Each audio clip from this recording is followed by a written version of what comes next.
Muy buenos días, amigos. Bueno, pues ya estamos listos para continuar con esta lectura del primer libro de Samuel, que nos sigue dando a notar pues cuál es la diferencia cuando elegimos nuestros propios deseos a cuando elegimos seguir la voluntad de Dios y las cosas de Dios. Acompáñenme a leer en el capítulo 14 a partir del versículo 36. Después propuso Saúl: bajemos esta noche a perseguir a los filisteos y hagamos un saqueo hasta el amanecer sin dejar vivo a ninguno. Todos respondieron: haz lo que te parezca mejor. Pero el sacerdote dijo: antes que nada, consultemos a Dios. Y Saúl consultó a Dios: descenderé tras los filisteos, los entregarás en manos de Israel. Mas Jehová no le dio respuesta aquel día. Por lo tanto, Saúl dijo: acérquense aquí todos los jefes del ejército y averigüen quién ha cometido hoy este pecado. Juro por el Señor, el Salvador de Israel, que aunque haya sido mi hijo Jonatán, tendrá que morir. Nadie en el ejército respondió. Por eso Saúl dijo a todos los israelitas: pónganse ustedes de este lado, y del otro lado nos pondremos mi hijo Jonatán y yo, y haz lo que te parezca mejor, contestó la tropa. Entonces Saúl exclamó: Señor y Dios de Israel, ¿por qué no has respondido hoy a tu servidor? Si la culpa es mía o de mi hijo Jonatán, al echar la suerte saldrá el Urim. Pero si la culpa es de Israel, tu pueblo, al echar la suerte saldrá el Tumim.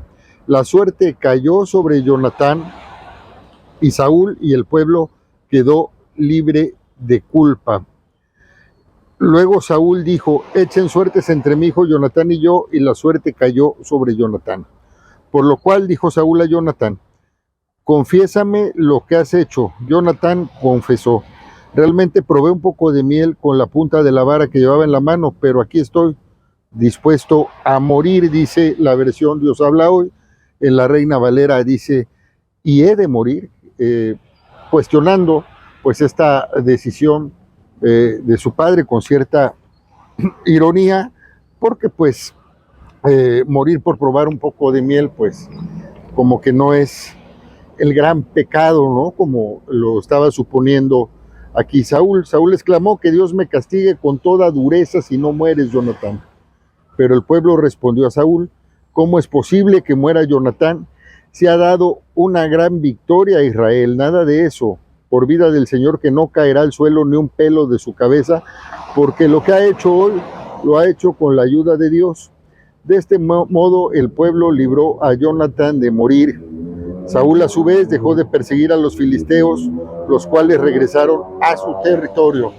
Pues qué necedad la de Saúl, amigos. Nos vuelve a dar muestra de que para nada escucha a Dios, sino a sí mismo. Lo sigue los deseos de su corazón.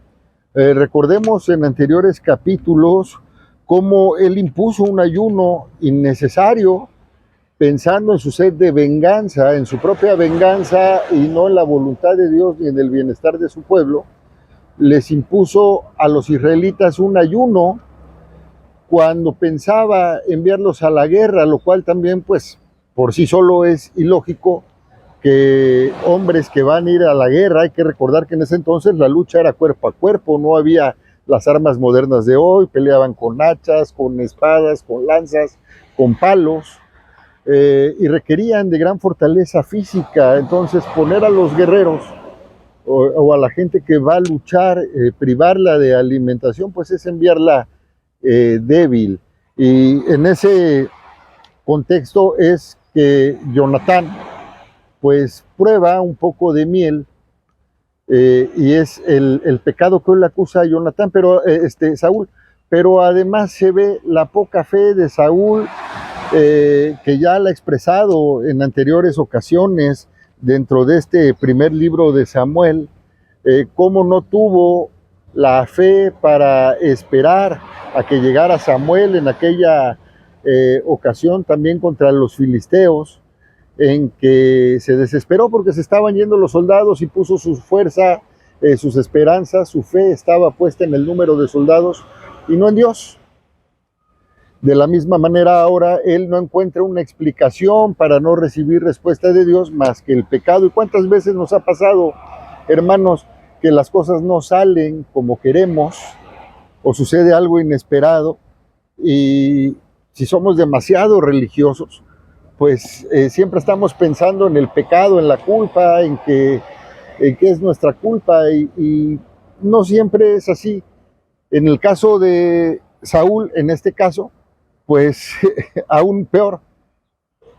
Él parece estar diciendo, alguien debe tener la culpa menos yo, así que echémoslo a la suerte. Está el nivel de arrogancia que no piensa que él pudiera tener la culpa, que pudiera tratarse de él, pero sobre todo no escucha la voz de Dios, que ya no desea más guerra. Ya hubo un evento en el que Jonatán atacó con su paje de armas y vencieron a los filisteos, los hicieron huir junto con el pueblo de Israel, ¿no? Entonces ya no era necesaria mayor confrontación. Sin embargo, Saúl es incapaz de escuchar la voz de Dios y busca su propia voz. Alguien debe tener la culpa y condena. Y esa es otra diferencia que vemos cuando escogemos seguir nuestros propios deseos en lugar de obedecer a nuestro Rey de Reyes y Señor de señores. Este rey humano que los israelitas pidieron, pues está actuando como lo que es, como un hombre con todos sus defectos, con todo su egoísmo, con toda su soberbia, con toda su arrogancia, capaz de condenar a su propio hijo y matarlo. Y sé que muchos me dirán, oye, pero Dios también envió a Jesucristo que muriera así, pero Dios no condenó a Jesucristo. El Señor envió a Jesucristo para salvarnos. Hay que recordar en Juan 3:17, nos dice muy claramente que Dios no envió a su Hijo para condenarnos, sino para salvarnos. Y hay que recordar cuando el Señor Jesús también salva de ser apedreada a la mujer pecadora y le dice, mujer, ¿dónde están los que te juzgaban? Y ella le dice, se fueron, Señor, pues yo tampoco te condeno. Jesús no vino a condenarnos, sino que vino a salvarnos, y eso hace una gran diferencia y lo tenemos que tener siempre presente, que nuestro Señor nos salva, no nos condena.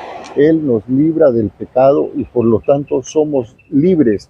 Esto no quiere decir que tengamos carta abierta para continuar haciendo cosas que le molesten a Dios, sino que simplemente tenemos el privilegio y la oportunidad de venir a Él y de arrepentirnos y de pedirle perdón, y Él en su infinita misericordia nos perdona, como puso en el corazón Dios del pueblo de Israel interceder por Jonatán y rescatarlo de esta mala decisión de su padre Saúl. Acompáñame a orar, hermanos. Bendito Padre, te damos las gracias porque tú nos has salvado, mi Dios. Gracias por lo que hiciste en esa cruz al morir por nosotros, por haber venido obediente hasta la muerte, mi Dios, para darnos la esperanza de la vida eterna, Señor. Gracias te damos, Señor, y te pedimos que nos ayudes a buscarte de corazón, mi Dios, y a no confiar en nuestras decisiones, sino ponerlas en tus manos, Padre. Te lo rogamos en el nombre de Jesús. Amén. Por hoy es todo, amigos. Tengan un bendecido día.